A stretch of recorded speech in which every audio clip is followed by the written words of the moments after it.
இன்னைக்கு நாம 1998ல ரிலீஸ் ஆன தி ட்ரூத் அப்படின்னு சொல்லிட்டு ஒரு சூப்பரான மலையாளம் இன்வெஸ்டிகேஷன் கதை பார்க்க போறோம். ஓல்ட் இஸ் கோல்ட் அப்படின்ற மாதிரி படம் சும்மா பங்கமா இருந்துச்சு. இது எல்லாத்தையும் தாண்டி அந்த காலத்திலேயே பாட்டே இல்லாம படத்தை மட்டும் போக்கஸ் பண்ணிருக்காங்க, கதையை மட்டும் போக்கஸ் பண்ணி படத்தை முடிச்சிருக்காங்க. இந்த படத்துடைய கதை என்ன அப்படின்னு சொல்லிட்டு பாத்தீங்கன்னா, சிஎம்ஐ யாரோ கொலை பண்ணிடுறாங்க. சிஎம்ஐ யாரா கொலை பண்ணா அப்படின்னு சொல்லிட்டு நம்ம ஹீரோடைய டீமும் இன்வெஸ்டிகேஷன் பண்ண ஆரம்பிக்கிறாங்க. இன்வெஸ்டிகேஷன் பண்ண ஆரம்பிக்கும் போது அடுத்தடுத்து காத்திருந்த ட்விஸ்ட், படத்துடைய கிளைமேக்ஸ்ல இவன் தாண்டா கொலைகாரன் அப்படின்னு சொல்லிட்டு காமிப்பாங்க பாருங்க.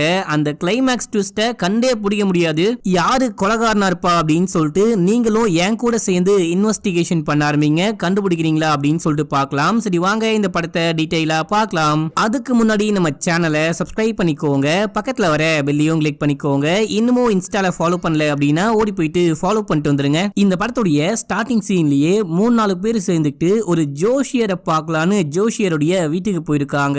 அங்க போயிட்டு யாராவது இருக்காங்களா அப்படின்னு சொல்லிட்டு கூப்பிடும் போது ஒரு பொண்ணு வெளியே வரா. இந்த பொண்ணு பார்க்க ரொம்ப ரொம்ப அழகா இருப்பா. இப்பெல்லாம் இந்த மாதிரி ஒரு ஹீரோயினை பார்க்கவே முடியல அப்படின்ற மாதிரி நம்மளையே யோசிக்க வச்சிருப்பாங்க. இந்த பொண்ணுடைய பேரு தெரிஞ்சா மறக்காம கமெண்ட் பண்ணுங்க மக்களே. யார் வேணும், யார் நீங்க அப்படின்னு சொல்லிட்டு கேட்கும் போது ஜோஷியரை பார்க்கணும் அப்படின்னு சொல்றாங்க.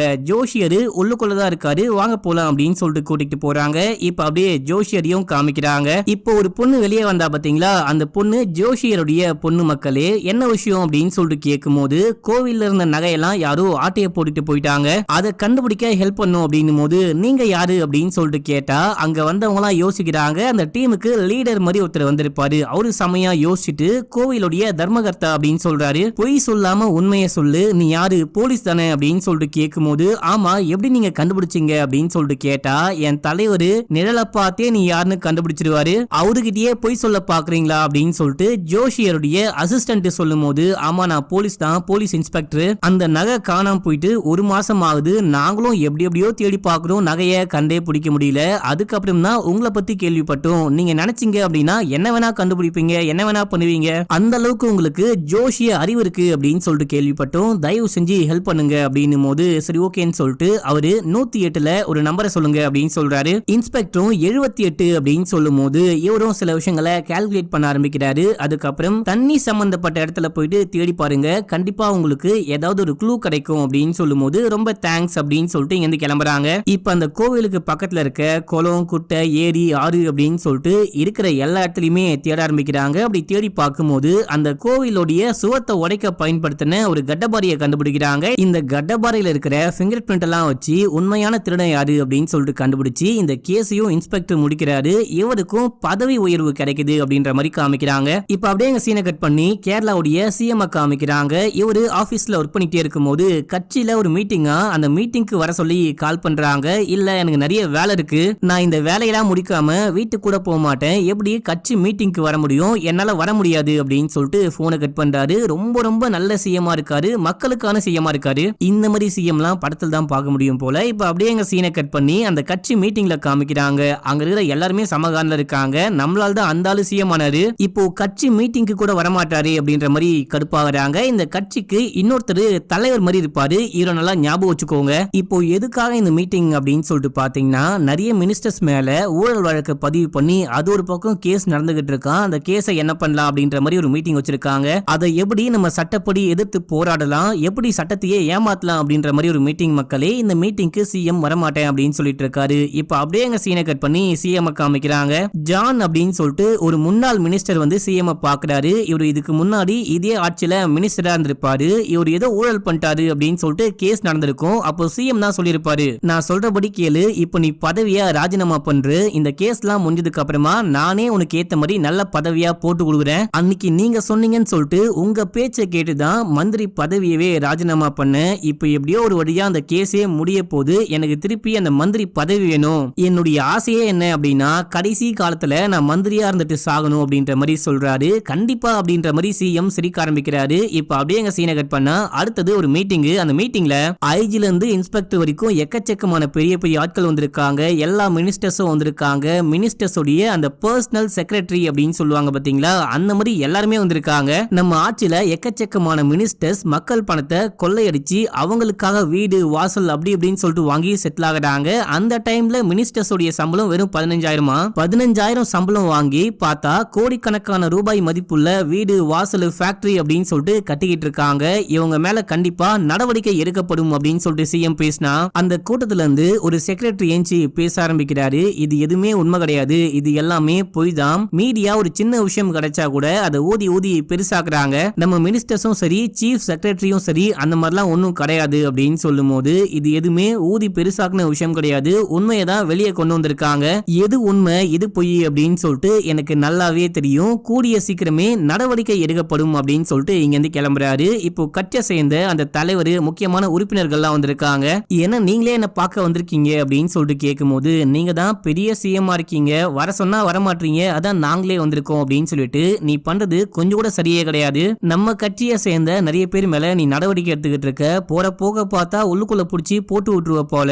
அவங்க கொடுக்குற காசை வச்சுதான் நம்ம கட்சியே நடந்துகிட்டு இருக்கு. அது மட்டும் இல்லாம எலெக்ஷன்ல நீ வின் பண்ண அப்படின்னா அதுக்குமே இவங்க கொடுத்த அந்த காசு தான் காரணம் அப்படின்னும் போது, ஏழை மக்கள் ₹1 2 சேர்த்து வச்சு அதுலயுமே கொஞ்சம் கொஞ்சமா கவர்மெண்ட் டாக்ஸ வாங்கி அவங்களுக்கே நல்லது செய்யலாம் அப்படின்னு சொல்லிட்டு பார்த்தா அந்த பணத்தையே ஆட்டைய போடுறது உலகத்திலேயே ரொம்ப ரொம்ப கேவலமான செயல். அந்த செயல் மூலமா தான் நான் சிஎம் ஆனேன் அப்படின்னா அந்த சிஎம் பதவியே எனக்கு தேவை கிடையாது. கூடிய சீக்கிரமே எலெக்ஷன் வரப்போது இல்ல, அந்த எலெக்ஷன்ல பாத்துக்கலாம் அப்படின்னும் போது, அந்த எலெக்ஷன்ல உனக்கு சீட்டு கொடுத்தாதானே கட்சியிலே நீ கிடையாது அப்படின்ற மாதிரி தலைவர் பேசுறாரு. நீங்க சீட்டு கொடுக்கல அப்படின்னா தனியா நிப்பேன், என் மேல மக்கள் எவ்வளவு நம்பிக்கை வச்சிருக்காங்க, நான் மக்களுக்கு எவ்வளவு நம்பிக்கையா உண்மையா இருக்கேன் அப்படின்னு சொல்லிட்டு எல்லாமே மக்களுக்கு நல்லா தெரியும். வர எலெக்ஷன்ல பாத்துக்கலாம், நான் வந்துட்டு பணத்தை நம்பி எலெக்ஷன்ல நிக்கிறவன் கிடையாது, மக்களை நம்பி அப்படின்னு சொல்லிட்டு அங்கிருந்து கிளம்புறாரு. எங்கேயோ வெளியே பிரச்சாரம் பண்ணலான்னு போயிருக்காரு போல. அப்படி போகும்போது ஒரு ரயில்வே கிராசிங் வருது, அதுக்காக வெயிட் பண்ணிட்டு இருக்காங்க. அங்க அந்த ஜோஷியரும் அசிஸ்டன்ட்டும் வந்திருக்காங்க. இந்த ஜோஷியரை சிஎம் உடைய பிஏவும் பாக்குறாரு. பார்த்துட்டு போயிட்டு பேச ஆரம்பிக்கிறாரு. சிஎம்மும் போயிட்டு பேச ஆரம்பிக்கிறாரு. சும்மா ஹாய் ஹலோ அப்படின்ற மாதிரி பேசுறாங்க.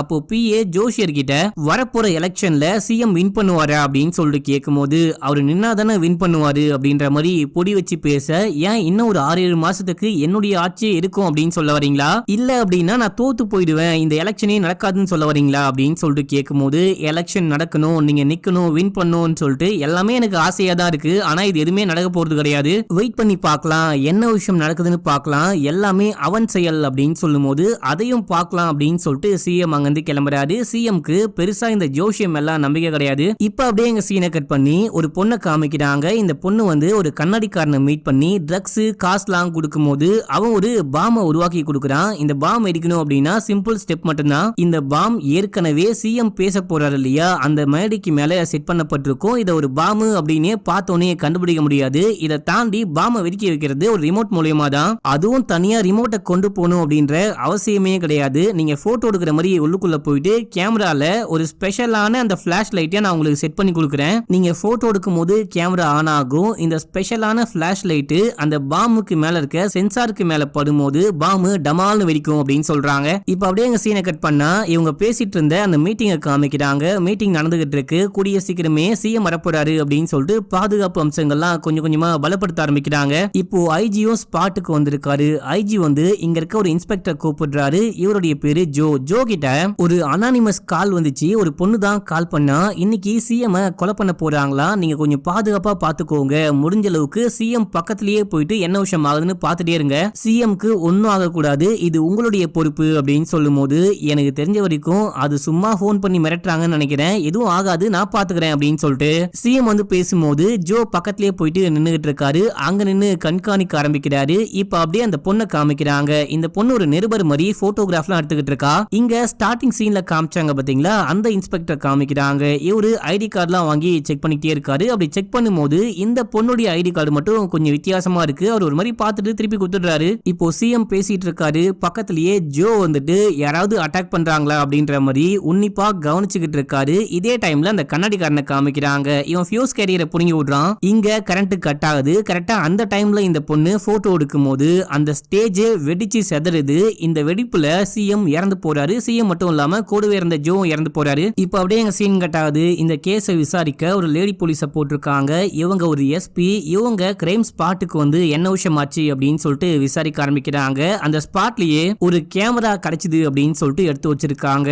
யாரோ இங்க வந்தவங்க வெடிப்பு நடக்கும் போது பயந்து தூக்கி போட்டு போயிட்டாங்க போல அப்படின்னு சொல்லிட்டு அங்க இருக்க போலீஸ் சொல்லும் போது இதை பத்திரமா வச்சுக்கோங்க அப்படின்னு சொல்லிட்டு அங்க இருந்து கிளம்புறாங்க. இப்ப அப்படியே எங்க சீனை கட் பண்ணி சிஎம் உடைய பிஏவை காமிக்கிறாங்க.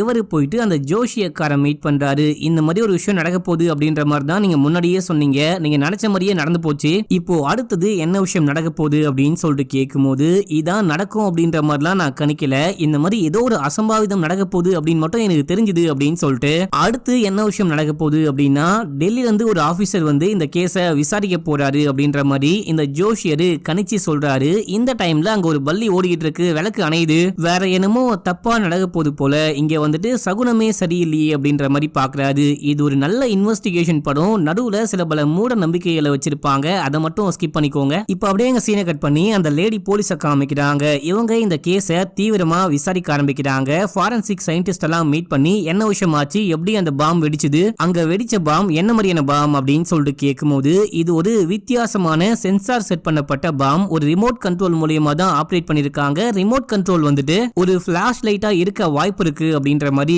ஸ்டார்டிங் சீன்ல அந்த பொண்ணும் பையனும் பேசினாங்க பாத்தீங்களா, அந்த மாதிரிலாம் எக்ஸ்பிளைன் பண்ண ஆரம்பிக்கிறாரு. அப்போ அங்க இருந்த அந்த இன்ஸ்பெக்டர், ஸ்டார்டிங் சீன்ல ஒரு இன்ஸ்பெக்டர் காமிச்சிருப்பாங்க பாத்தீங்களா, இவரை இந்த படம் முழுக்க இன்ஸ்பெக்டர் அப்படின்னு தான் சொல்ல போறேன், ஞாபகம் வச்சுக்கோங்க. அன்னைக்கு சிஎம் மீட்டிங்க்கு எக்கச்சக்கமான பத்திரிகைக்காரங்க போட்டோ எடுக்கணும், கவர் பண்ணும் அப்படின்ற மாதிரி வந்திருப்பாங்க. அதுல ஒரு பொண்ணை பார்க்கும்போது மட்டும் எனக்கு டவுட்டா இருந்துச்சு. அந்த பொண்ணு ஒரு பத்திரிகை கம்பெனியுடைய பேரை சொன்னா, அப்புறம் அந்த பொண்ணுடைய ஐடி கார்டை வாங்கி பார்க்கும்போது அந்த கம்பெனி மும்பையை சேர்ந்த கம்பெனி அப்படின்ற மாதிரி போட்டிருந்துச்சு. அந்த சம்பவத்துக்கு அப்புறமா எனக்கு ஒரு டவுட், இந்த பொண்ணு உண்மையிலேயே பத்திரிகைக்காரியா இல்லையா அப்படின்ற மாதிரி சரின்னு சொல்லிட்டு நானும் விசாரிச்சு பார்த்தேன். விசாரிச்சு பார்க்கும்போது மும்பையில அந்த மாதிரி ஒரு பத்திரிகை கம்பெனியே கிடையாது, இந்த பொண்ணு யாருன்னே தெரியல, மேபி இந்த பொண்ணு தான் கொலகாரியா இருக்க வாய்ப்பு இருக்கு அப்படின்னு சொன்னா, நீங்க சொல்ற பொண்ணு இந்த பொண்ணானு பாருங்க அப்படின்னு சொல்லிட்டு இந்த லேடி போலீஸ் போட்டோவை காமிக்கிறாங்க. மேடம், ஆமா மேடம், இந்த பொண்ணு தான், உங்ககிட்ட எப்படி இந்த போட்டோ வந்துச்சு அப்படின்னு சொல்லிட்டு இன்ஸ்பெக்டர் கேட்டா, கிரைம் ஸ்பாட்ல இருந்து யாரோ மிஸ் பண்ணிட்டு போயிட்டாங்க அப்படின்னு சொல்லிட்டு ஒரு கேமராவை கண்டுபிடிச்சு எடுத்தீங்கல்ல, அந்த கேமரால தான் இந்த போட்டோஸ்லாம் கிளிக் ஆயிருந்தது அப்படின்ற மாதிரி காமிக்கிறாங்க. சில பல போட்டோஸ் இருக்கு. இந்த பொண்ணு வேற ஏதோ ஒரு பொண்ணுகளை பேசிக்கிட்டு இருக்கா, இவ வந்துட்டு கொலகாரி அப்படின்னு சொல்லிட்டு வச்சுக்கோங்க. பக்கத்துல இன்னொரு பொண்ணு கிட்ட பேசிட்டு இருக்காளே, அந்த பொண்ணு யாரு அப்படின்னு சொல்லிட்டு எஸ்பி கேட்கும்போது அது எங்களுக்கு தெரியல, இதுக்கப்புறம் தான் இன்வெஸ்டிகேஷன் பண்ணி கண்டுபிடிக்கணும் அப்படின்னு சொல்லும் போது உடனே ஒரு டீம் அனுப்புறேன் மேடம் அப்படின்னு சொல்லிட்டு கிளம்புறாங்க. முக்கியமா பிரஸ் மீடியாக்கெல்லாம் இந்த தகவலை கொடுக்கணும், பிரஸ் மீடியாக்காரங்களையும் வர சொல்லுங்க அப்படின்னும் போது, மேடம் இது வரைக்கும் நம்ம ஒண்ணுமே கண்டுபிடிக்கல, பெருசா ஒன்னும் கண்டுபிடிக்கல, நம்ம இப்ப எதுக்கு பிரஸ் மீடியாவெல்லாம் கூப்பிடணும் அப்படின்னு சொல்லிட்டு கேட்கும்போது, ஒரு பொண்ணு எவ்வளவு சீக்கிரமா இந்த விஷயம்லாம் கண்டுபிடிக்கிறா அப்படின்ற விஷயம் மக்களுக்கு தெரியணும் அப்படின்னு சொல்லிட்டு கிளம்புறாங்க. இந்த இன்ஸ்பெக்டர் புலம்புறாரு, இந்த அம்மா ஒண்ணுமே பண்ண மாட்டாங்க, ஆனா பிரஸ் மீடியாக்கு மட்டும் தகவல் கொடுக்க சொல்றாங்க அப்படின்னு சொல்லி. இப்ப அப்படியே எங்க சீன் கட்டாது, ஊர் முழுக்க தேடி அந்த போட்டோல இருந்த சிவப்பு கலர் சாரி கட்டின பொண்ணு யாரு அப்படின்னு சொல்லிட்டு கண்டுபிடிக்கிறாங்க. அந்த பொண்ணு கிட்ட போயிட்டு இந்த பொண்ணு யாரு அப்படின்னு சொல்லிட்டு கேட்கும்போது தெரியாது அப்படின்றாங்க. பொய் சொல்லாம உண்மையை சொல்லு, இங்க பாரு போட்டோ அப்படின்னு சொல்லிட்டு காமிக்கும் போது அந்த பொண்ணு உண்மையை சொல்றா, இந்த பொண்ணு என்னுடைய வீட்டு மொட்டை மாடியில ஸ்டே பண்ணிருந்தா, அதை தவிர இவளை பத்தி எனக்கு ஒண்ணுமே தெரியாது அப்படின்னு சொல்ல, அப்படின்னா வீட்டுக்கு வா போலாம் அப்படின்னு சொல்லிட்டு கூட்டிட்டு போயிட்டு குடும்பத்தோடு அரெஸ்ட் பண்றாங்க. இவங்க வாடகைக்கு வீடு விட்டுருப்பாங்க போல அந்த தீவிரவாதி பயபுலைக்கு. அந்த திருட்டு கோட்டு பொண்ணு இங்கேயே ஸ்டே பண்ணி பாம தயாரிச்சு அதுக்கப்புறம் சிஎம் கொலை பண்ணிட்டு மாயமா மறைஞ்சிட்டு இருக்கா. இப்ப எங்கேயோ போயிட்டு ஒளிஞ்சிட்டு இருக்கா போல. அவங்களுக்கு வீடு வாடகைக்கு விட்ட காரணத்தினால இவங்க மாட்டிக்கிட்டாங்க. இப்ப அப்படியே சீன் கட் ஆகுது. ஒரு 5-6 மாசம் ஆகுது. இதுவரைக்கும் இந்த லேடி போலீஸோட டீமால பெருசா ஒண்ணுமே பண்ண முடியல. இவங்க ஒரு குடும்பத்தை அரெஸ்ட் பண்ணாங்க பாத்தீங்களா, அந்த குடும்பத்தை மட்டும் மாசம் மாசம் கோர்ட்டு கூட்டிட்டு போயிட்டு இவங்களுக்கு ஜாமீன் கொடுக்க கூடாது அப்படின்னு சொல்லிட்டு இன்னும் 1 மாசம் 2 மாசம் அப்படின்ற மாதிரி அடைச்சு வைக்கிறாங்க. இந்த குடும்ப தலைவரான அந்த தாத்தா சமயம் அழுகிறாரு. நான் சொல்றத ஒரு நிமிஷம் கேளுங்க, நாங்க வந்துட்டு அவங்களுக்கு வாடகைக்கு வீடு விட்டதை தவிர பெருசா வேற ஒண்ணுமே பண்ணல. 5-6 மாசமா ஜெயிலுக்குள்ளேயே ரொம்ப ரொம்ப கஷ்டப்பட்டுக்கிட்டு இருக்கோம். நாங்க அப்படி என்ன பெரிய பாவம் பண்ணோம் அப்படின்னு சொல்லிட்டு அழுகும் போது இப்போ ஜட்ஜி தனியா ஒரு மீட்டிங் வைக்கிறாரு. அவரு கேட்டதுல என்ன தப்பு இருக்கு, இந்த கேஸ்ல எந்த முன்னேற்றமும் கிடையாது, 6 மாசம் ஆகுது, வாடகைக்கு வீடு விட்டவங்களை அரெஸ்ட் பண்ணி உள்ளுக்குள்ள போட்டு அவங்களுக்கு ஜாமீன் தரக்கூடாது அப்படின்னு சொல்லிட்டு மாசம் கோர்ட்டுக்கு கூட்டிட்டு வரீங்க, அதை தாண்டி வேற என்ன பண்ணீங்க அப்படின்னு சொல்லிட்டு கேட்கும்போது விசாரிச்சுக்கிட்டு இருக்கோம் அப்படின்னு சொல்லிட்டு அந்த லேடி போலீஸ் சொல்றாங்க. நீங்க விசாரிக்கிறத நானும் பாத்துக்கிட்டு இருக்கேன், சீஃப் மினிஸ்டர் இறந்து போயிருக்காரு, அந்த கேஸ்ல பெரிய முன்னேற்றமே இல்ல அப்படின்னா நீங்க ஒழுங்கா வேலை பார்க்க மாட்டீங்க, இன்வெஸ்டிகேஷன் ஒழுங்கா நடக்க மாட்டேங்குது அப்படின்னு அர்த்தம். இந்த கேஸை ஸ்பெஷல் இன்வெஸ்டிகேஷன் டீம் கிட்ட கொடுத்துருங்க, டெல்லியில இருந்து டீம் வருவாங்க அப்படின்னு சொல்லிட்டு அந்த ஜட்ஜ் அங்க இருந்து கிளம்பிடுறாரு. இப்ப அப்படியே எங்க சீனை கட் பண்ணா நம்ம ஹீரோ ஸ்பெஷல் இன்வெஸ்டிகேஷன் டீம் உடைய ஹெட் மக்களே டெல்லியில இருந்து இந்த ஊருக்கு ஃபிளைட்ல வந்து இறங்குறாரு. இறங்கின உடனே இந்த இன்ஸ்பெக்டர் தான் நம்ம ஹீரோவை போயிட்டு பிக்கப் பண்றாரு. நம்ம ஹீரோவுடைய டீமுக்கு இந்த இன்ஸ்பெக்டர் தான் உதவியா இருக்க போறாரா, அதுக்காக இவரை நியமிச்சிருக்காங்க. நம்ம ஹீரோவை பிக்கப் பண்ணி நேரா வீட்டுக்கு கூட்டிட்டு போறாரு. எந்த வீட்டுக்கு அப்படின்னா அந்த ஜோஷியக்கார் இருக்காரு பாத்தீங்களா, அந்த வீட்டுக்கு தான். அந்த ஜோஷியக்காருடைய பெரிய பையன் தான் நம்ம ஹீரோ. அந்த ஜோஷியக்காருக்கு ஒரு பையன் ஒரு பொண்ணு, வீட்டுல ஒரு பொண்ணு இருக்காங்க பாத்தீங்களா, அவங்க ஜோஷியக்காருடைய பொண்ணு, அதாவது நம்ம ஹீரோடைய தங்கச்சி. இப்ப நம்ம ஹீரோ அப்பா கிட்ட ஆசீர்வாதம்லாம் வாங்கிட்டு இங்க இருந்து கிளம்பி ஆபீஸ்க்கு போறாரு. இப்ப இந்த ஆபீஸ்ல நம்ம ஹீரோக்கு ஒரு அசிஸ்டன்ட் அப்படின்ற மாதிரி ஒரு பொண்ணு இருக்கா. அதுக்கப்புறம் இன்னொரு 4 பேர் இருக்காங்க. எல்லாரும் ஓகேவா, சேஃபா வந்து இறங்கிட்டீங்களா, வேலையை ஸ்டார்ட் பண்ணிட்டீங்களா அப்படின்னு சொல்லிட்டு கேட்கும்போது இப்பதான் ஆரம்பிச்சிருக்கோம், கூடிய சீக்கிரமே நீங்க சொன்ன எல்லா வேலையுமே முடிச்சிருவோம் அப்படின்றாங்க. சரி அப்படியே நான் கிளம்பி போயிட்டு ஐஜியை மீட் பண்ணிட்டு வந்துடுறேன் அப்படின்னு சொல்லிட்டு நம்ம ஹீரோவை அந்த இன்ஸ்பெக்டர் ஐஜி ஆபீஸ்க்கு கூட்டிட்டு போறாரு. இவங்க லிஃப்ட்ல போயிட்டே இருக்கும்போது அந்த லேடி போலீஸும் வந்து லிஃப்ட்ல ஏறுறாங்க. இன்ஸ்பெக்டர் பார்த்தோன்னே, என்னடா உன்னுடைய புது ஆபீசர் இந்த ஊருக்கு வந்துட்டாரா, நான் கூட அந்த ஆபீஸ்க்கு போயிட்டு பார்த்தேன், ஏசி தான், சேர் தான், டேபிள் தான் அப்படின்ற மாதிரி எல்லா வசதிகளும் பக்காவா பண்ணி கொடுத்துருக்காங்க. எனக்கு மட்டும் பழைய சேரு, பழைய டேபிள், பழைய ஆபீஸ். இங்க வர புது ஆபீசர் மட்டும் எனக்கு தெரியாத என்ன விஷயத்த கழட்ட போறேன் அப்படின்ற மாதிரி சமயா கலாச்சு விட்டு போறாங்க. நம்ம ஹீரோ அமைதியா நிக்கிறாரு. அந்த அம்மா போனதுக்கு அப்புறமா இவங்களும் ஐஜியை பார்க்க போறாங்க. அப்போ இன்ஸ்பெக்டர், அந்த அம்மா அப்படிதான் பேசுவாங்க, பெருசா எதையும் மனசுக்குள்ள வச்சுக்காதீங்க அப்படின்னும் போது அவங்க கோவத்தை பேசிட்டு போறாங்க. பெருசா ஒண்ணும் கிடையாது அப்படின்னு சொல்லிட்டு போயிட்டு ஐஜியை மீட் பண்ணி இந்த கேஸை பத்தி பேச ஆரம்பிக்கிறாரு. சிஎம் யாரோ கொலை பண்ண போறாங்க அப்படின்ற மாதிரி யாரோ கால் பண்ணி சொன்னதா நீங்க முன்னாடியே சொன்னீங்க. கால் பண்ணி சொன்னது பொண்ணா ஆனான்னு கேட்கும்போது எனக்கு புரியல, கால் பண்ணி சொன்னது பொண்ணா இருந்தா என்ன, ஆனா இருந்தா என்ன அப்படின்னு சொல்லிட்டு கேட்கும்போது, இல்ல இப்போ நமக்கு தெரிஞ்ச விஷயம் வரைக்கும் ஒரு லேடி கில்லர் தான் கொலை பண்ணிருக்காங்க. கொலை பண்ண கொலைகாரியே முன்னாடி கால் பண்ணி எப்படி போலீஸ்க்கு வார்ன் பண்ணுவாங்க, இங்க சம்திங் என்னமோ இடிக்குது அப்படின்னும் போது, அப்படின்னா கால் பண்ணி சொன்னது ஒரு ஆணா இருந்தா என்ன பண்ணுவீங்க, உங்களுக்கு யார் மேல டவுட் அப்படின்னு சொல்லிட்டு ஐஜி கேட்டா, ஒன்னு உண்மையான கொலைகாரன் ஒரு ஆணா இருக்கணும், இந்த பொண்ணை யூஸ் பண்ணிருக்கணும், அப்படி இல்ல அப்படின்னா ஒரு பொண்ணோ ஆணோ சேர்ந்து, அப்படி இல்லனா ஒரு பெரிய டீம் சேர்ந்து இந்த வேலையை பார்த்திருக்கணும். ஒரு ப்ரொஃபஷனல் கில்லர் கண்டிப்பா போன் பண்ணி வான்லாம் பண்ண மாட்டான். அவனுடைய டார்கெட் மொத்தமா சிஎம் கொலை பண்ணும் அப்படின்னா கொலை பண்ணும், அவ்வளவுதான். கூட சேர்ந்து 1000 பேர் இறந்து போனாலும் கவலைப்பட மாட்டாங்க. இது எல்லாத்தையும் தாண்டி பக்காவா பிளான் பண்ண மாதிரி சிஎம் கொலை பண்ணி முடிச்சாங்க அப்படின்னா இதுக்கு முன்னாடி அவங்க ஒரு ட்ரையல் பண்ணி பார்த்திருக்கணும். இதுக்கு முன்னாடி சிஎம் போன மீட்டிங் ஃபங்க்ஷன் அப்படின்னு சொல்லிட்டு அங்க எடுக்கப்பட்ட எல்லா போட்டோகிராஃப்ஸும் எனக்கு வேணும் அப்படின்னு சொல்லிட்டு கேட்கும்போது இன்ஸ்பெக்டர் கூப்பிட்டு அதுக்கு அரேஞ்ச் பண்றாரு. இப்ப அப்படியே எஸ்பியை கூப்பிட்டு நம்ம ஹீரோவை அறிமுகப்படுத்தி வைக்கும் போது எஸ்பி மேடம்க்கு ஒரு மாதிரி இருக்கு. ஐயோ, இவனுக்கு முன்னாடியே இவனை பத்தி பேசிட்டுமே அப்படின்ற மாதிரி பாக்குறாங்க. மேடம் ஒன்னு மட்டும் புரிஞ்சுக்கோங்க, அங்க இருக்கிற ஆடம்பரமான எந்த விஷயத்தையுமே நாங்களா கேட்டது கிடையாது, இந்த கவர்மெண்டா எங்களுக்கு கொடுத்தது. இதையெல்லாம் தாண்டி 6 மாசமா இந்த கேஸை விசாரிக்கிறீங்க. ஸ்பாட்ல கிடைச்ச ஒரு கேமரால கிடைச்ச ஒரு போட்டோ, அதை தாண்டி உங்ககிட்ட ஆதாரம்னு ஒண்ணுமே கிடையாது. இந்த கேஸ்ல முன்னேற்றம் அப்படின்னு சொல்லிட்டு ஒண்ணுமே கிடையாது. உங்க ரெக்கார்ட் எடுத்து பார்க்கும்போது உங்க வாழ்க்கையிலே இது வரைக்கும் எந்த கேஸையுமே முழுசா முடிக்காம பாதியிலேயே வந்துட்டு வேற டிபார்ட்மெண்டோ வேற ஆபீசரோ தான் கைப்பற்றி அந்த கேஸை முடிச்சிருக்காங்க. இப்படி இருக்கும்போது என்னை பத்தி ஒண்ணுமே தெரியாம என்னை பத்தி நீங்க பேசிருக்கவே கூடாது அப்படின்னு சொல்லும் போது சாரி அப்படின்னு சொல்லிட்டு அங்கிருந்து கிளம்பிட்டாங்க. ஐஜி பாக்குறாரு, என்ன விஷயம் ஆச்சு அப்படின்னு சொல்லிட்டு கேட்டா, அது ஒன்னும் பெரிய விஷயம் கிடையாது அப்படின்னு சொல்லிட்டு நம்ம ஹீரோ வந்த வேலையை முடிச்சுட்டு அங்கிருந்து வெளியே போறாரு. அப்படி போகும்போது ஒரு லேடியும் குழந்தையும் உள்ளுக்குள்ள போயிட்டு இருக்காங்க. என்னமா எப்படிமா இருக்கீங்க அப்படின்னு சொல்லிட்டு இன்ஸ்பெக்டர் அவங்க கிட்ட நலம் விசாரிச்சுட்டு நம்ம ஹீரோ கிட்டயும் இவங்க யாருன்னு சொல்லிட்டு அறிமுகப்படுத்தி வைக்கிறாரு. ஜோ இறந்து போனாரு பாத்தீங்களா,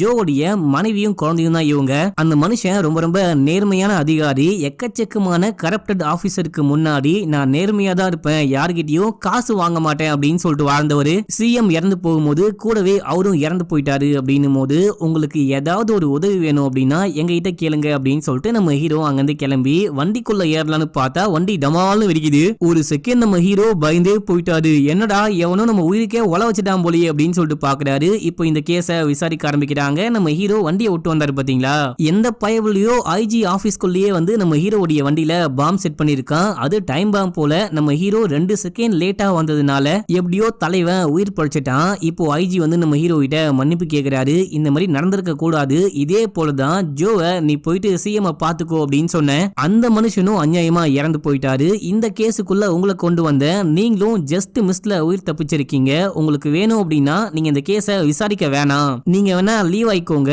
நான் வேற ஆபீசரை போட்டுக்கிறேன் அப்படின்னும் போது உயிருக்கு பயந்துட்டுலாம் என்னால இந்த கேஸை விட்டு போக முடியாது, இந்த கேஸையும் சேர்த்து நான் விசாரிக்கிறேன், கூடிய சீக்கிரமே உண்மையான குற்றவாளி யாருன்னு கண்டுபிடிச்சு உங்களுக்கு முன்னாடி நிப்பாட்டுறேன் அப்படின்னு சொல்லிட்டு இங்க இருந்து கிளம்புறாரு. இப்ப அப்படியே எங்க சீனை கட் பண்ணா ஹீரோடைய ஆபீஸ்ல காமிக்கிறாங்க. நம்ம ஹீரோ டீமோட ஒரு மீட்டிங் போட்டிருக்காரு. இதுக்கு முன்னாடியே இந்த மாதிரி சிஎம் பிஎம்லாம் கொலை செய்யப்பட்டிருக்காங்க. இப்ப நம்ம முக்கியமா கொலைகாரனை கண்டுபிடிக்கணும் அப்படின்னா மோட்டிவ் என்ன அப்படின்னு சொல்லிட்டு கண்டுபிடிக்கணும். மோட்டிவ் என்னன்னு கண்டுபிடிச்சா மட்டும்தான் கொலைகாரனை கண்டுபிடிக்க முடியும் அப்படின்னு சொல்றாரு. சரி ஓகே, இந்த கேஸ் உடைய ஃபைல் நம்ம கிட்ட வந்துருச்சா, போலீஸ் டிபார்ட்மெண்ட் இது வரைக்கும் இந்த கேஸ்ல என்ன விசாரிச்சிருக்காங்க அப்படின்னு சொல்லிட்டு நம்ம ஹீரோ அந்த இன்ஸ்பெக்டர் கிட்ட கேட்டா என்ன விசாரிச்சாங்க, பெருசா ஒன்னும் விசாரிக்கல, ஃபைலும் கேட்டா கொடுக்க மாட்டாங்க, அப்போ கொடுக்குறேன் இப்போ கொடுக்குறேன், இந்த ஃபார்மாலிட்டி இருக்கு நாளைக்கு வாங்கிக்கோ அப்படின்ற மாதிரி டைம் வேஸ்ட் பண்ணிட்டே இருக்காங்க சார் அப்படின்னும் போது, இப்படிலாம் நீங்க அடுத்த வாட்டி எக்ஸ்கியூஸ் சொல்லவே கூடாது, என் கைக்கு அந்த ஃபைல் வேணும் அப்படின்னு சொல்லிட்டு நம்ம ஹீரோ இங்க இருந்து கிளம்புறாரு. கிளம்பி போயிட்டு கட்சிக்காரங்க கிட்ட விசாரிக்க ஆரம்பிக்கிறாரு. அவங்க எல்லாருமே செமையா காண்டாகிறாங்க. அப்படின்னா நாங்க தான் கொலைகாரங்களா, நீங்க எங்க கிட்ட கேட்கறத பார்த்தா நாங்க தான் கொலை பண்ணோம், நாங்க தான் ஆள் வச்சு கொலை பண்ணோம் அப்படின்ற மாதிரி பேசுறீங்க, இந்த விஷயம்லாம் பண்ணது கண்டிப்பா தீவிரவாத செயலா இருக்கும் அப்படின்ற மாதிரி இந்த கட்சியுடைய தலைவர் சொல்றாரு. இத கேட்டு ஹீரோக்கு சம காண்டு, இத பண்ணது தீவிரவாதிகள் தான் அப்படின்னு சொல்லிட்டு உங்களுக்கு எப்படி தெரியும், உங்ககிட்ட சொன்னாங்களா இல்ல ஆதாரம் இருக்கா அப்படின்னு சொல்லிட்டு கேட்டா அப்படிலாம் ஒண்ணும் கிடையாது, இப்படி பாம்பெல்லாம் வச்சு வெடிய வைக்கிறாங்க அப்படின்னா கண்டிப்பா அது தீவிரவாதியா இருக்கதான வாய்ப்பு இருக்கு அப்படின்ற மாதிரி குத்து மதிப்பா வாயில வந்தபடி அடிச்சு விட ஆரம்பிக்கிறாரு. நான் கேட்ட கேள்விக்கு மட்டும் ஆன்சர் சொல்லுங்க, அதை தாண்டி நீங்க வேற ஒண்ணுமே பேசாதீங்க அப்படின்னு சொல்லிட்டு அன்னைக்கு எங்க இருந்தீங்க, என்ன பண்ணீங்க, உங்களுக்கும் அந்த சிஎம்க்கும் ஏதாவது ப்ராப்ளம் இருந்துச்சா அப்படின்லாம் கேட்கும்போது இவங்க எது கேட்டாலும் தெரியாது, ஆமா இல்ல அப்படின்ற மாதிரி ஆன்சர் பண்றாங்க. இவங்க கிட்ட விசாரிச்சு ஒன்னும் கண்டுபிடிக்க முடியல. இப்ப அப்படியே எங்க சீனை கட் பண்ணா நம்ம ஹீரோவுடைய அசிஸ்டன்ட் பொண்ணு இருக்கா பாத்தீங்களா, இந்த பொண்ணு ஒரு கவர்மெண்ட் கோர்ட் ஹவுஸ்ல தங்கி இருப்பா. அங்க வந்த 2 பேரும் இந்த பொண்ணை என்னமோ பண்ண பாக்குறாங்க, கடத்திட்டு போகிறாங்க. இந்த பொண்ணு பயப்படுறா, சண்டை போடுறா, அங்க இங்கன்னு ஓடிக்கிட்டு இருக்கா. கடைசியா போன் எடுத்து நம்ம ஹீரோக்கு கால் பண்ணி பரத் என்ன வந்து காப்பாத்துங்க அப்படின்னும் போது நம்ம ஹீரோவும் மத்த போலீஸ் மாதிரி லேட்டா வராம டைமுக்கு வந்து காப்பாத்தி இந்த பொண்ணை வீட்டுக்கு கூட்டிட்டு போறாரு. அந்த பசங்களை பிடிக்கலாம் அப்படின்னு ட்ரை பண்ணுவாரு, அவனுங்க பயந்து ஓடி போயிட்டு இருப்பாங்க. நம்ம ஹீரோ இந்த பொண்ணை வீட்டுக்கே கூட்டிட்டு போயிட்டு ஸ்டே பண்ண வைக்கிறாரு அப்படின்ற மாதிரி காமிக்கிறாங்க. இப்ப அப்படியே எங்க சீனை கட் பண்ணா இந்த கேஸோடைய டீடைல இன்னமும் அந்த லேடி போலீஸ் கொடுக்கல அப்படின்னு சொல்லிட்டு இன்ஸ்பெக்டர் வந்து சொல்லும் போது, உங்களால ஒரு கேஸ் ஃபைல கூட வாங்கிட்டு வர முடியல, என்னதான் வேலை பாக்குறீங்களோ அப்படின்னு சொல்லிட்டு நம்ம ஹீரோவே நேரா போயிட்டு ஃபைல கேட்கும் போது அவங்க இப்பயும் கொடுக்க முடியாது, கொஞ்சம் டைம் ஆகும், அதுக்கு சில ப்ரொசீஜர்லாம் இருக்கு அப்படின்னு சொல்றாங்க. என்ன ப்ரொசீஜர் வேணா இருக்கட்டும், எனக்கு இப்போ அந்த கேஸ் ஃபைல் வேணும், ஃபைல் இல்லாம இங்க இருந்து கிளம்பி போக மாட்டேன் அப்படின்னு சொல்லிட்டு உட்கார்ந்து நம்ம ஹீரோ செமையா சண்டை போட ஆரம்பிக்கிறாரு. அவங்க பயந்துட்டு தூக்கி கொடுத்துட்டாங்க. நம்ம ஹீரோ அந்த கேஸ் ஃபைல வாங்கிட்டு இதை நீங்க முன்னாடியே கொடுத்துருக்கலாம், ஆனா ரொம்ப தேங்க்ஸ் அப்படின்னு சொல்லிட்டு கிளம்புறாரு. இப்ப அப்படியே எங்க சீனை கட் பண்ணா நம்ம ஹீரோ போயிட்டு ஐஜியை மீட் பண்றாரு. இங்க ஒரு மீட்டிங் நடக்குது, இந்த மீட்டிங்க்கு எஸ்பியும் வரணும் அப்படின்னு சொல்றாங்க. எஸ்பி போயிட்டு என்ன விஷயம் அப்படின்னு சொல்லிட்டு கேட்கும்போது, எனக்கு ஒரு சந்தேகம் இருக்கு, சந்தேகம் உங்க மேல கிடையாது, இந்த போட்டோகிராஃப் மேல அப்படின்னு சொல்லும் போது, இந்த போட்டோகிராஃப் மேல உங்களுக்கு என்ன டவுட் அப்படின்னு சொல்லிட்டு கேட்டா, இந்த போட்டோகிராஃப் உங்களுக்கு எப்படி கையில கிடைச்சது அப்படின்னு சொல்லிட்டு கேட்கும்போது, அந்த ஸ்பாட்லயே யாரோ கேமராவை மிஸ் பண்ணிட்டு போனாங்க, அந்த கேமராக்குள்ள அப்படி என்ன விஷயம் இருக்குன்னு பார்க்கும்போது இந்த போட்டோஸ் வந்துச்சு, இந்த போட்டோவை வச்சுதான் யாரு கொலைகாரி அப்படின்னு சொல்லிட்டு கண்டுபிடிக்க முடிஞ்சது அப்படின்ற மாதிரி சொல்றாங்க. அந்த சம்பவத்துக்கு அப்புறமா யாராவது கேமராவை காணோம் அப்படின்னு சொல்லிட்டு கம்ப்ளைண்ட் கொடுத்திருக்காங்களா இல்லனா தேடி வந்தாங்களா அப்படின்னு சொல்லிட்டு கேட்கும்போது அப்படிலாம் ஒன்னும் கிடையாது அப்படின்றாங்க. இவ்வளவு பெரிய விஷயத்த அந்த கேமராமேன், அதாவது அந்த பத்திரிகைக்காரன் நமக்கு காட்டி கொடுத்திருக்கான் அப்படின்னும் போது தன்னுடைய கேமரா காணாம போச்சு, அந்த கேமரா மூலியமா தான் ஒரு தீவிரவாதியை அடையாளம் கண்டுபிடிச்சிருக்காங்க, இந்த கேஸ்லயும் ஒரு முன்னேற்றம் இருக்கு அப்படின்னு சொல்லிட்டு கண்டிப்பா அந்த பத்திரிகைக்காரனுக்கு தெரிய வந்திருக்கும். அப்படி இருக்கும்போது கேமராவை திருப்பி வாங்கிட்டு போக ஏன் வரவே இல்லை அப்படின்னு சொல்லிட்டு கேட்கும்போது, அதுக்கு பல காரணங்கள் இருக்கலாம், எனக்கு அந்த காரணம்லாம் முக்கியம் கிடையாது, இந்த ஆதாரம் உண்மையா பொய்யா அது மட்டும் தான் எனக்கு முக்கியம், உங்களுக்கு தான் மூளை நிறைய இருக்கு இல்லையா, நீங்களே விசாரிச்சு கண்டுபிடிங்க, சும்மா என்னுடைய மேலதிகாரிக்கு முன்னாடி என்ன அவமானப்படுத்தாதீங்க அப்படின்னும் போது, உங்களை அவமானப்படுத்தணும் அப்படின்றது என்னுடைய நோக்கம் கிடையாது, எனக்கு இந்த ஆதாரம் உண்மையான ஆதாரமா இல்லையா அப்படின்னு தான் முக்கியம் அப்படின்னு சொல்லும் போது, அதை நீங்களே கண்டுபிடிச்சுக்கோங்க அப்படின்னு சொல்லிட்டு அந்த லேடி போலீஸ் அங்கிருந்து கிளம்பி போயிட்டாங்க. இப்போ என்ன பிரச்சனை, இந்த போட்டோகிராஃப்ல உங்களுக்கு என்ன சந்தேகம் அப்படின்னு சொல்லிட்டு ஐஜி நம்ம ஹீரோ கிட்ட கேட்கும்போது,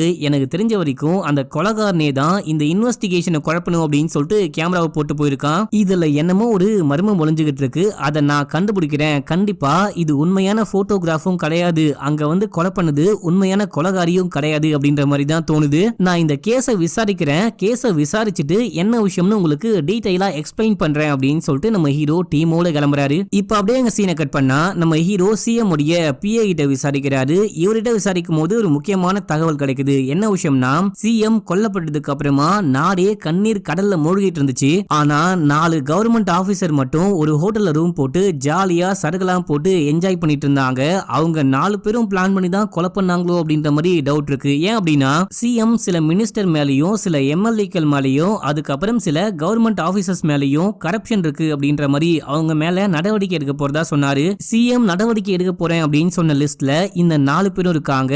இவங்க ரொம்ப ரொம்ப மோசமானவங்க, எக்கச்சக்கமான பணத்தை சுருட்டி இருக்காங்க, சிஎம் கொல்ல இவங்களுக்கு கண்டிப்பா மோட்டிவ் இருக்கு அப்படின்னு சொல்லும் போது 4 பேரையும் தேடி போறாங்க. 4 பேர்ல முக்கியமா ஒரு ஆள் இருப்பாரு, மாதவன் நம்பியார் அப்படின்னு சொல்லிட்டு. இவர் யாருன்னா அந்த லேடி போலீஸோடைய அங்கிள். இவரை மட்டும் எங்க தேடியும் கிடைக்கல அப்படின்னு சொல்லிட்டு நம்ம லேடி போலீஸோடைய வீட்லயே தேடலாம் அப்படின்ற மாதிரி போறாங்க. யாரும் உள்ளுக்குள்ள போக கூடாது, அனுமதி இல்லாம என் வீட்டுக்குள்ள அலோவ் பண்ண மாட்டேன் அப்படின்னு சொன்னா என்கிட்ட வாரண்ட் இருக்கு அப்படின்னு சொல்லிட்டு காமிச்சிட்டு வீடு முழுக்க போயிட்டு செக் பண்றாங்க. செக் பண்ணி பார்த்தா அவர் உள்ளுக்குள்ள இல்லவே இல்ல. இப்பயாச்சும் சந்தோஷமா, என்னை இப்பயாச்சும் நம்புறீங்களா? நான் சொல்ற பேச்சையும் கேட்காம என்ன அவமானப்படுத்திட்டீங்க அப்படின்னும் போது இது அவமானம் கிடையாது, மக்களுடைய பணத்தை கொள்ளையடிச்சு வீடு வாசல்னு வாங்கி செட்டில் ஆகுறாங்க இல்லையா, அவங்க பண்றதுதான் அவமானம். அதுக்கு பேர் தான் துரோகம். நான் ஒன்னும் தேவையில்லாம உங்க வீட்டை வந்து சர்ச் பண்ணல. காணாம போனது, ஓடி போனது உங்களுடைய அங்கிள் தான். இது எல்லாத்தையும் தாண்டி ஸ்டார்டிங்ல இருந்தே இந்த கேஸை நான் விசாரிக்கிறது உங்களுக்கு சுத்தமா பிடிக்கவே இல்லை அப்படின்னு சொல்லும் போது, ஏற்கனவே இந்த கேஸை நான் விசாரிச்சுக்கிட்டு இருக்கேன். அந்த டைம்ல புதுசா ஒரு ஆள் வந்து நீ விசாரிக்கிறது சரி கிடையாது, நான் இந்த கேஸை விசாரிக்க போறேன், குற்றவாளியை கண்டுபிடிக்க போறேன் அப்படின்னு சொன்னா எனக்கு கோவம் வராதா அப்படின்னு சொல்லிட்டு கேட்கும் போது, இந்த கோவத்தை உங்க அங்கிளை கண்டுபிடிச்சு கூட்டிட்டு வரதுல காமிங்க அப்படின்னு சொல்லிட்டு நம்ம ஹீரோ அங்கிருந்து கிளம்புறாரு. இவங்களும் அங்கிளை தேடி கண்டுபிடிச்சு நம்ம ஹீரோ கிட்ட கூட்டிட்டு போயிட்டு ஒப்படைக்கிறாங்க. நம்ம ஹீரோ ரொம்ப ரொம்ப தேங்க்ஸ் அப்படின்னு சொல்றாரு. இவங்க கிளம்பி போனதுக்கு அப்புறமா இவர்கிட்ட விசாரிக்கிறாங்க. 4 பேர்த்தையும் தனித்தனியா விசாரிப்பாங்க. இந்த 4 பேர்ல முக்கியமான ஆள் யாரு அப்படின்னு சொல்லிட்டு பாத்தீங்கன்னா இந்த மாதவன் நம்பியார் தான். இவர்கிட்ட விசாரிக்கும் போது நாங்க எல்லாருமே சேர்ந்துட்டு பணம் ரெடி பண்ணோம், மொத்தமா ஒரு 25 லட்சம் ரெடி பண்ணோம். எதுக்காக அப்படின்னா நடக்க போற எலெக்ஷன்ல சிஎம் எப்படியாச்சும் நானே தோக்கடிக்கிறேன் அப்படின்னு சொல்லிட்டு முன்னாள் மினிஸ்டரும் இந்நாள் எம்எல்ஏவுமான அந்த ஜான் தான் சொன்னாரு அப்படின்னும் போது அவரு சொன்னா நீங்க எல்லாருமே காசு ரெடி பண்ணி கொடுத்தீங்களா அப்படின்னு சொல்லிட்டு கேட்கும் போது ஆமா மொத்தமா 25 லட்சம் ரெடி பண்ணி கொடுத்துருக்கோம், நீங்க வேணா போயிட்டு விசாரிச்சு பாருங்க அப்படின்னு சொல்லும் போது அந்த ஆள் வேற எம்எல்ஏ முன்னாள் மினிஸ்டர் வேற, நம்ம நேரா போயிட்டு தடாலடியா ஆக்ஷன்ல இறங்கிடக்கூடாது அப்படின்னு சொல்லிட்டு லைட்டா போயிட்டு விசாரிக்க ஆரம்பிக்கிறாங்க. விசாரிச்ச உடனே அந்த ஆள் உண்மையை ஒத்துக்கிறாரு. ஆமா நான் 25 லட்சம் பணம் வாங்கினேன் அப்படின்னு சொல்றாரு. எதுக்காக அப்படின்னு சொல்லிட்டு கேட்கும் போது ஸ்டார்டிங்ல நான் என்ன சொன்னேன் அப்படின்னா அடுத்து நடக்க போற எலெக்ஷன்ல நான் எப்படியாச்சும் அந்த சிஎம் தோக்கடிக்கிறேன் அப்படின்னு சொன்னேன். அதுக்காக தான் அவங்க காசு கொடுத்தாங்க. அவங்க கிட்ட எக்கச்சக்கமான காசு இருக்கு அப்படின்னு சொல்லிட்டு எனக்கு நல்லாவே தெரியும். நான் உங்களை ஏமாத்தி தான் வாங்கினேன். எதுக்காக இந்த காசை வாங்கினேன், எதுக்காக பயன்படுத்த போறேன் அப்படின்னு சொல்லிட்டு பாத்தீங்கன்னா கட்சியோடைய கட்டிடம் கட்டாம இன்னும் அப்படியே இருக்கு. எவங்கிட்ட நிதி கேட்டாலும் எவனும் கொடுக்க மாட்டான். அந்த காசை வச்சு நான் கட்சியோடைய ஆபீஸ கட்டலான் இருக்கேன் அப்படின்னு சொல்றாரு. அப்படின்னா அவங்க கிட்ட சொன்னது பொய்யா அப்படின்னு சொல்லிட்டு கேட்கும் போது யாரு நினைச்சாலும் அந்த சிஎம் மறுபடியும் சிஎம் ஆக்குறது தடுக்க முடியாது அப்படின்னு சொல்லிட்டு எல்லாருக்குமே நல்லாவே தெரியும். நான் மட்டும் என்ன பண்றது, காசை வாங்கி அட்லீஸ்ட் கட்சியை வச்சு காப்பாத்தான்னு பார்த்தேன், வேற ஒன்னும் நான் தப்பு பண்ணல அப்படின்னு சொல்றாரு. அவங்க 4 பேரும் உங்களை நம்ப என்ன காரணம் அப்படின்னு சொல்லிட்டு கேட்கும் போது ஏற்கனவே என் மேல ஒரு வழக்கு இருக்கு, அந்த வழக்குனால என்னுடைய மந்திரி பதவியே பறிப்போச்சு, அந்த மந்திரி பதவி பறிப்போனதுக்கு சிஎம் தான் காரணம். சிஎம்ஏ சொன்னாரு இந்த மந்திரி பதவி விட்டு நீ விலகிடு, இந்த கேஸ் முடிஞ்சதுக்கு அப்புறமா நானே உனக்கு மந்திரி பதவியை போட்டு தரேன் அப்படின்னு சொன்னாரு. அதுக்கப்புறம் சில பல காரணங்களால எனக்கு மந்திரி பதவி கொடுக்கப்படல, அடுத்த எலெக்ஷன்ல கொடுக்குறேன் அப்படின்ற மாதிரி தள்ளி போட்டாரு. இதுல நான் சிஎம் மேல காண்டா இருக்கேன் அப்படின்ற மாதிரி அவங்க நினைச்சுக்கிட்டாங்க. இதனால தான் என்ன நம்பியிருப்பாங்க அப்படின்னும் போது அவங்க நினைச்சுக்கிட்டாங்களா இல்லையான்னு தெரியல. மேபி அது கூட உண்மையா இருக்கும் இல்லையா அப்படின்னு சொல்லிட்டு அந்த இன்ஸ்பெக்டர் கேட்கும் போது அதெல்லாம் உண்மை கிடையாது, எனக்கு சிஎம்ஏ கைப்பட எழுதி கொடுத்தாரு, இந்த வாட்டி விற்று கூடிய சீக்கிரமே எலெக்ஷன் வரப்போகுது, எலெக்ஷன் முடியட்டும் நான் உனக்கே அந்த மந்திரி பதவியை தரேன் அப்படின்னு சொல்லிட்டு சைன் பண்ணி கொடுத்திருக்காரு.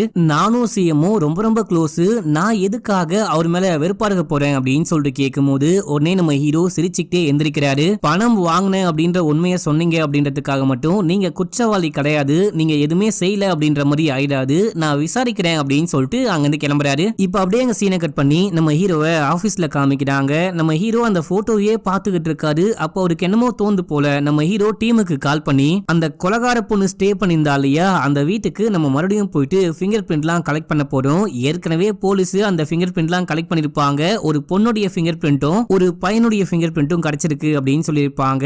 பொண்ணுடைய ஃபிங்கர் பிரிண்ட் அந்த கொலகாரியோட இது, பையனுடைய ஃபிங்கர் பிரிண்ட் யாரோட இருக்கும் அப்படின்ற மாதிரி ஹீரோ யோசிக்கிறாரு. இப்ப மறுபடியும் போயிட்டு ஃபிங்கர் பிரிண்ட்டை கலெக்ட் பண்ணிட்டு வராங்க. டெஸ்ட் பண்ணி பார்க்க ஆரம்பிக்கிறாங்க. டெஸ்ட் பண்ணும்போது ஏற்கனவே கிடைச்ச மாதிரி ஒன்னு ஒரு பையனுடையது, இன்னொன்னு ஒரு பொண்ணுடையது. இப்ப நம்ம ஹீரோ என்ன சொல்றாரு அப்படின்னா அந்த வீட்டை வாடகைக்கு விட்டாங்க இல்லையா, அந்த வீட்டுல ஒரு பொண்ணு இருந்தா அந்த பொண்ணுடைய ஃபிங்கர் பிரிண்ட்டும் இந்த ஃபிங்கர் பிரிண்ட்டும் மேட்ச் ஆகுதான்னு பாருங்க அப்படின்னும் போது பக்காவா மேட்ச் ஆகுது அப்படின்னு சொல்றாங்க. எல்லாருக்குமே செம ஷாக்கு. சார் அப்படின்னா அந்த பையனுடைய ஃபிங்கர் பிரிண்ட் யாரோடது அப்படின்னு சொல்லிட்டு கேட்கும் போது உண்மையிலேயே கொலகாரன் ஒரு பொண்ணு கிடையாது, ஒரு பையன் தான். பொண்ணு மாதிரி வேஷம் போட்டிருக்கான், அவன் எதை வேணா மாத்த முடியும், ஆனா ஃபிங்கர் பிரிண்ட் எல்லாம் மாத்த முடியாது. சோ கொலகாரன் வந்துட்டு பொண்ணு கிடையாது, பொண்ணு வேஷம் போட்ட ஒரு பையன். நம்ம இப்ப தேட வேண்டியது தெரியுது பையனை அப்படின்னு சொல்லிட்டு எடுக்கப்பட்ட போட்டோவை கொஞ்சம் கொஞ்சமா மாடிஃபை பண்ண ஆரம்பிக்கிறாங்க. அது ஒரு பையனா இருந்தா எப்படி இருப்பான் அப்படின்ற மாதிரி மாத்துறாங்க. இப்போ ஊர் முழுக்க தேடுறாங்க. இந்தியா முழுக்க இருக்கிற எல்லா ஸ்டேஷனுக்குமே இந்த போட்டோ அமைச்சு அலர்ட் பண்ணி தேட சொல்றாங்க. ஆனா எங்க தேடியுமே அந்த பையன் கிடைக்கவே இல்லை. அந்த பையனை பத்தி எந்த தகவலுமே கிடைக்கல.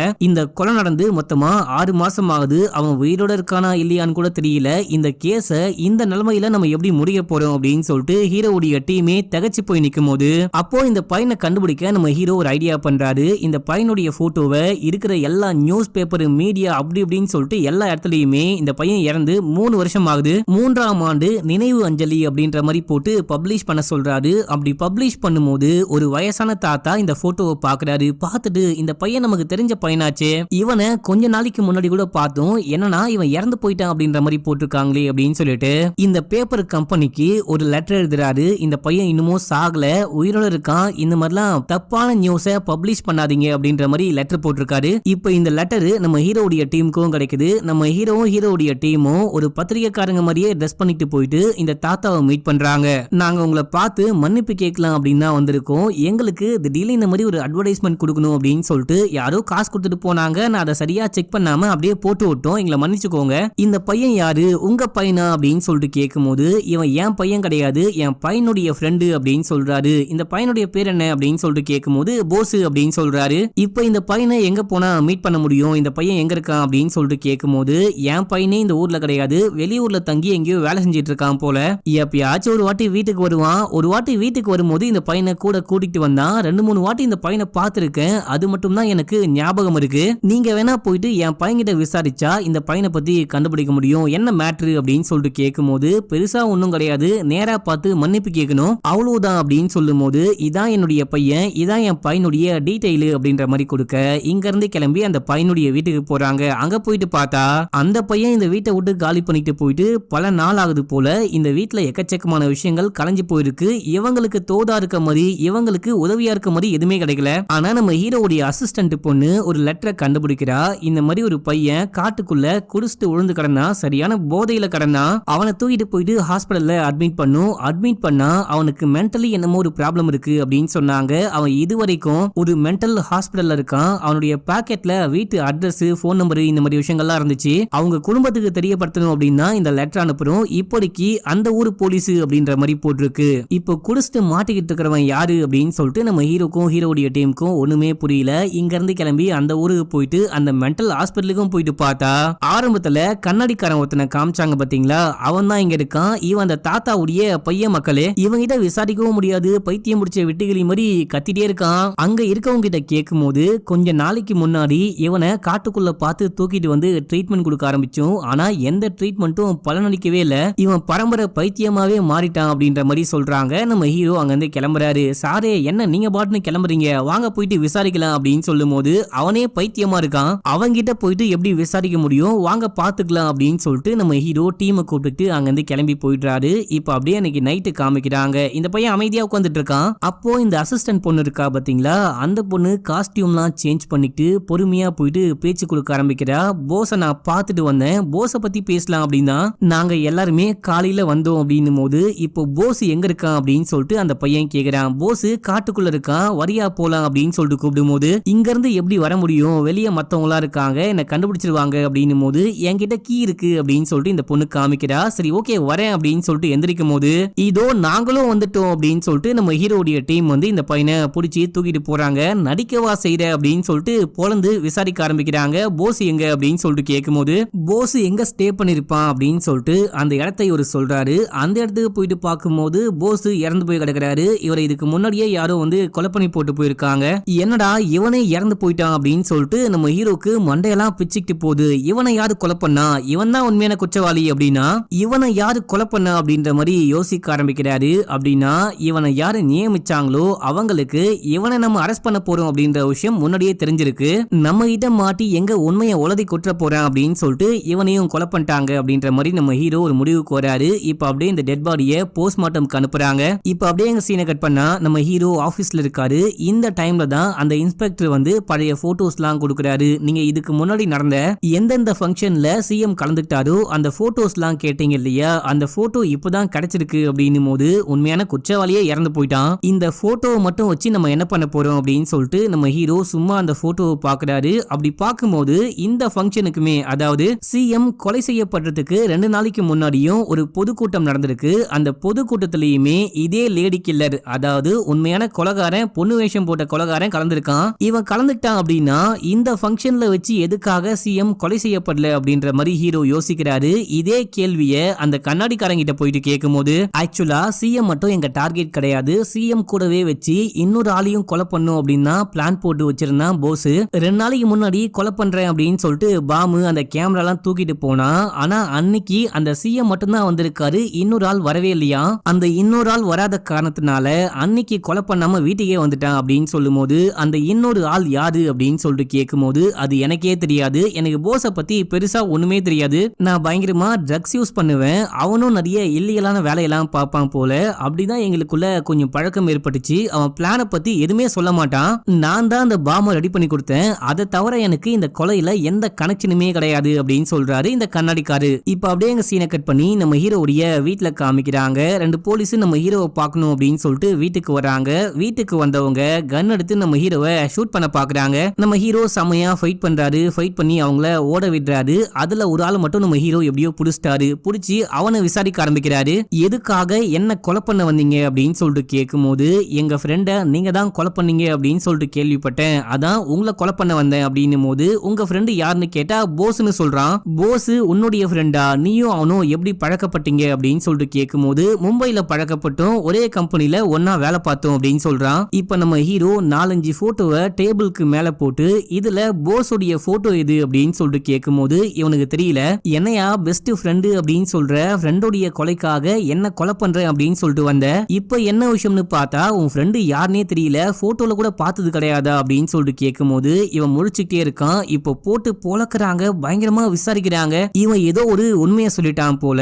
இப்ப அப்படியே எங்க சீனை கட் பண்ணா ஒரு மீட்டிங் நடக்குது. அந்த மீட்டிங் நடக்கிற ஹாலுக்கு வெளியில எக்கச்சக்கமான பொதுமக்கள், பிரஸ் மீடியா ரிப்போர்ட்டர்ஸ் எல்லாம் வெயிட் பண்ணிட்டு இருக்காங்க. இந்த ஸ்பெஷல் இன்வெஸ்டிகேஷன் டீம் ஏதோ ஒரு விஷயத்தை கண்டுபிடிச்சிட்டாங்க, கொலைகாரனை கண்டுபிடிச்சிட்டாங்க போல அப்படின்னு சொல்லிட்டு நம்ம ஹீரோ அங்க போகும்போது கேள்வி மேல கேள்வி கேட்கும் போது, கொஞ்சம் மட்டும் வெயிட் பண்ணுங்க, நான் உள்ளுக்குள்ள போயிட்டு வந்து யார் அந்த கொலைகாரன், நாங்க கொலைகாரனை கண்டுபிடிச்சிட்டோமா இல்லையானு சொல்றேன் அப்படின்னு சொல்லிட்டு உள்ள போயிட்டு பேச ஆரம்பிக்கிறாரு. இப்ப நான் சொல்ல போற விஷயத்த கண்டிப்பா உங்களால நம்பவே முடியாது, சில நேரங்கள்ல உண்மையை ஏத்துக்க முடியாதா இருக்கும், கற்பனைக்கும் மிஞ்சின விஷயம் உண்மையிலேயே நடக்கும் அப்படின்னு சொல்லிட்டு சொல்ல ஆரம்பிக்கிறாரு.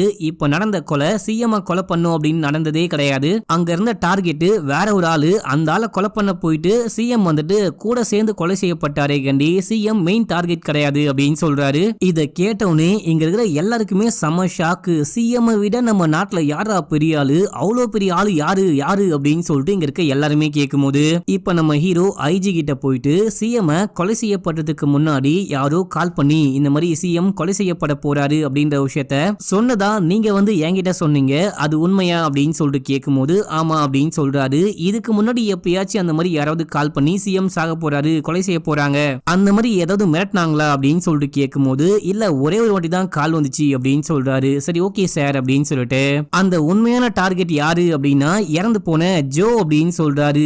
அவனை கொலை பண்றதுக்காக சிஎம்மும் கூட சேர்ந்து இறந்து போனாரா, இது கொஞ்சம் கூட நம்ப முடியல அப்படின்னு சொல்லிட்டு இந்த கூட்டமே ஒரு மாதிரி பரபரப்பாகுது. அப்ப நம்ம ஹீரோ சொல்றாரு, அந்த டைம்ல ஜோ வந்துட்டு ஒரு கேஸ இன்வெஸ்டிகேஷன் பண்ணாரு. அது என்ன கேஸ் அப்படின்னா, முன்னாள் மினிஸ்டருடைய வெடிமருந்து ஃபேக்டரியை பத்தின ஒரு கேஸ். அந்த வெடிமருந்து ஃபேக்டரியில இருந்து பட்டாசு, தீப்பெட்டி, தீக்குச்சி இந்த மாதிரி விஷயங்கள் மட்டும் தயாரிக்கப்படாம பெரிய பெரிய பாம்பை தயார் பண்ணி அமுச்சு விடுறாங்க.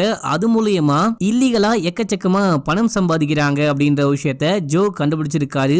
அதை அவரு கைப்படவே எழுதி வச்சிருக்காரு. இந்த கேஸ் ஒரு பக்கம் நடந்துட்டு இருக்கும் போதுதான் எலெக்ஷன் நடக்குது. எலெக்ஷன் நடக்கிற டைம்ல இந்த விஷயம் வெளியே வந்தா கண்டிப்பா எலெக்ஷனை பெரிய லெவல்ல பாதிக்கும் அப்படின்னு சொல்லிட்டு இந்த விஷயம் வெளியே வராம தடுத்து நிப்பாட்டி வச்சிருக்காங்க. எலெக்ஷன் முடிஞ்சதுக்கு அப்புறமா கண்டிப்பா இந்த கேஸ் பெரிய லெவல்ல பேசப்படும், அந்த முன்னாள் மினிஸ்டரும் பாதிக்கப்படுவாரு அப்படின்னு சொல்லிட்டு தான் ஒரே கல்லுல 2 மாங்காய் அப்படின்ற மாதிரி ஒரே மேடையில வச்சு 2 பேரையுமே கொலை பண்ணிட்டு இருக்காங்க.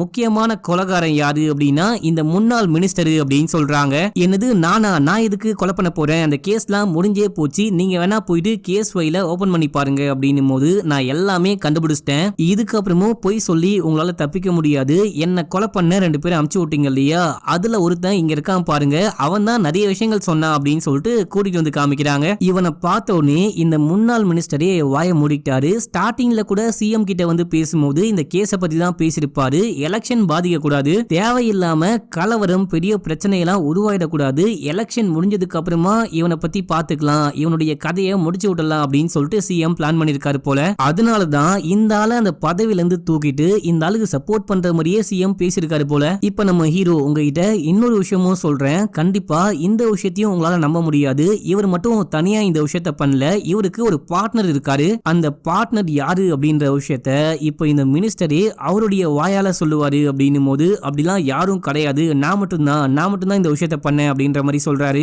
சரி, கூட்டாளிய காட்டி கொடுக்க இவருக்கு மனசு வர மாட்டேங்குது போல.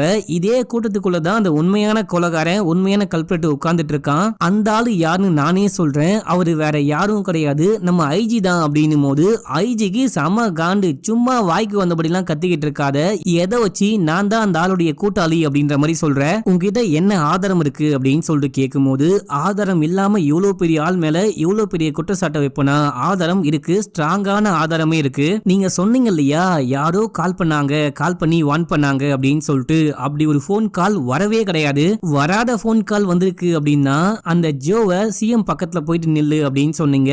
இது மட்டும் இல்லாம 2 நாளைக்கு முன்னாடி நடந்த அந்த பொதுக்கூட்டத்திலயுமே இந்த மாதிரி சிஎம் யாரோ கொலை பண்ண போறாங்க போல, நமக்கு சீக்கிரட்டா ஒரு இன்ஃபர்மேஷன் கிடைச்சிருக்கு, யாரோ கால் பண்ணி சொன்னாங்க, நீ சிஎம் பக்கத்திலேயே போயிட்டு நில்லு, பாதுகாப்புக்கு நில்லு அப்படின்னு சொல்லிட்டு ஜோ கிட்ட சொல்லிருக்கீங்க. அன்னைக்கு அப்பாக்கு உடம்பு சரியில்லை அப்படின்னு சொல்லிட்டு ஜோ கிளம்பி வீட்டுக்கு போயிருக்காரு. அவர் உங்ககிட்ட இன்ஃபார்ம் பண்ணாம போயிட்டு இருக்காரு, வீட்டுக்கு போய் தான் கால் பண்ணி சொல்லிருக்காரு. அவரே இந்த விஷயத்த கைப்பட டைரியில எழுதி வச்சிருக்காரு அப்படின்னு சொல்லிட்டு டைரியை காமிக்கிறாரு. இதுல என்ன கூத்து அப்படின்னா, யாருமே கால் பண்ணி வான் பண்ணவே இல்ல, இந்த ஐஜியா தான் வந்து யாரோ கால் பண்றாங்க, இந்த மாதிரி த்ரெட்னிங் பண்றாங்க அப்படின்ற மாதிரி எல்லாம் சொல்லிருக்காரு. எதுக்காக அப்படின்னா ஜோ பக்கத்துல போய் நிக்கணும் அப்படின்னு சொல்லிட்டு. யாரோ கால் பண்ணாங்க அப்படின்றீங்களே, அதுக்கு என்ன ஆதாரம் அப்படின்னு சொல்லிட்டு கேட்கும் போது ஐஜி அமைதியா நிக்கிறாரு, அவர்கிட்ட எந்த ஆதாரமும் கிடையாது. அது மட்டும் இல்லாம அந்த கொலைகாரனை பிக்ஸ் பண்ணது நீங்க தான், நீங்க அவனுக்கு கால் பண்ணிருக்கீங்க, அதுக்கான ஆதாரம் என்கிட்ட இருக்கு, இது உங்க டைரி தானே பாருங்க அப்படின்னு சொல்லிட்டு காமிக்கும் போது ஆமா அப்படின்றாரு. இந்த டைரியில ஒரு நம்பர் இருக்கு, இந்த நம்பர் யாருடையது அப்படின்னு சொல்லிட்டு கேட்கும் போது சரியா ஞாபகம் இல்ல அப்படின்னு சொல்றாரு. நான் உங்களுக்கு ஞாபகப்படுத்துறேன், இவன் தான் கொலைகாரன் அப்படின்னு சொல்லிட்டு நாங்க கண்டுபிடிச்சோம், பார்த்தா அந்த பையன் இறந்து போய் கிடந்தான், அவனையே யாரோ கொலை பண்ணிட்டாங்க இல்லையா, அவனுடைய நம்பர் தான் இது, கொலைகாரனுடைய நம்பரை நீங்க எதுக்கு வச்சிருக்கீங்க அப்படின்னு சொல்லிட்டு கேட்கும் போது இவரு மழுப்புறாரு. எல்லா ஆதாரங்களும் இவருக்கு எதிராக தான் இருக்கு, ஐஜியும் இந்த முன்னாள் மினிஸ்டரும் சேர்ந்துட்டு தான் பிளான் பண்ணி ஜோவை கொலை பண்ணிருக்காங்க. ஜோ இந்த விஷயத்த வெளியே சொன்னாரு அப்படின்னா கண்டிப்பா இவங்க 2 பேருக்கும் பாதிப்பு வந்துடும் அப்படின்னு சொல்லிட்டு ஜோவை கொலை பண்ணிட்டாங்க. சிஎம்மும் ரொம்ப நேர்மையா இருக்காரு, இவ்வளவு நேர்மையான சிஎம்லாம் உயிரோட இருக்க தகுதியே இல்லாதவர் அப்படின்னு சொல்லிட்டு அவருடைய கதையும் சேர்த்து முடிச்சு விட்டுட்டு இருக்காங்க. இப்போ வர இன்வெஸ்டிகேஷன் ஆபீசருமே சிஎம் ஏன் இறந்து போனாரு, சிஎம் யாரு கொலை பண்ணா, சிஎம்க்கு யாரு எதிரிகள் அப்படின்னு சொல்லிட்டு அப்படிதான் இன்வெஸ்டிகேஷன் பண்ண ஆரம்பிப்பாங்க. தவறான பாதையில இன்வெஸ்டிகேஷன் பண்ணிட்டு போகும்போது நம்மலாம் மாட்டிய மாட்டோம் அப்படின்ற மாதிரி ஐஜி இந்த முன்னாள் மினிஸ்டர் அப்படின்னு சொல்லிட்டு எல்லாரும் பிளான் பண்ணிருக்காங்க. ஆனா கடைசியா நம்ம ஹீரோ உண்மையெல்லாம் கண்டுபிடிச்சிட்டாரு அப்படின்ற மாதிரி காமிச்சு இந்த படத்துடைய ஸ்டோரியும் முடிக்கிறாங்க. இந்த படத்துல இவரு தான் குற்றவாளியா இருப்பாரு அப்படின்னு சொல்லிட்டு எத்தனை பேர் கெஸ் பண்ணீங்க, கமெண்ட் பண்ணுங்க. இந்த படம் உங்களுக்கு பிடிச்சிருக்கும் புரிஞ்சிருக்கும்னு நினைக்கிறேன். பிடிச்சதா பிடிக்கலையா அப்படின்னு சொல்லிட்டு கமெண்ட் பண்ணுங்க. இந்த மாதிரி பழைய படமும் போடலாமா வேணாமா, எக்கச்சக்கமான பழைய நல்ல படங்கள் இருக்கு. உங்களுக்கு வேணும் அப்படின்னா கிரீன் கலர் ஹார்ட் போடுங்க, வேணாம் அப்படின்னா ரெட் கலர் ஹார்ட் போடுங்க. எந்த ஹார்ட் அதிகமா வருதோ அவங்களுக்காக நான் படம் போடுவேன் மக்களே. இன்னமும் இந்த சேனலை சப்ஸ்கிரைப் பண்ணாம இருக்கீங்க அப்படின்னா பண்ணிக்கோங்க, பக்கத்துல வர பெல்லையும் கிளிக் பண்ணிக்கோங்க. இன்ஸ்டால ஃபாலோ பண்ணல அப்படின்னா ஓடி போயிட்டு ஃபாலோ பண்ணிட்டு வந்துருங்க. ஓகே மக்களே, பாய்.